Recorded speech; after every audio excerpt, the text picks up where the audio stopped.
Attention to all Filipinos, seniors at families, kakapasok lang na balita, 3,000 pesos buwan ng pensyon para sa mga matatanda at may kapansanang magsasaka isinulong. Sa video na ito, pakitapos hanggang sa dulo para malaman ang buong impormasyon.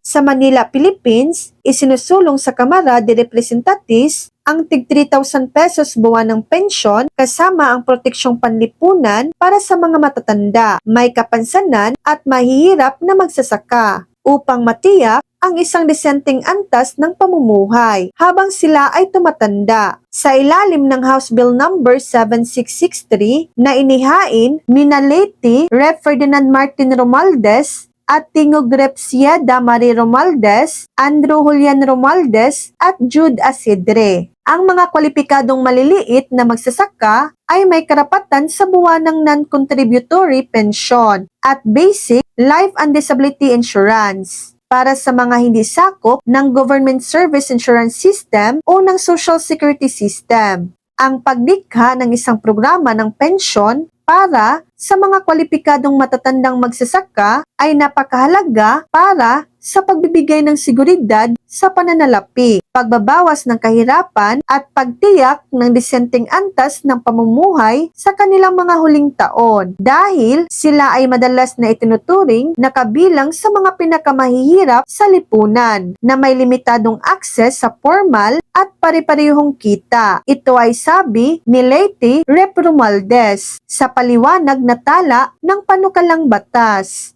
So yan lang po ang latest update.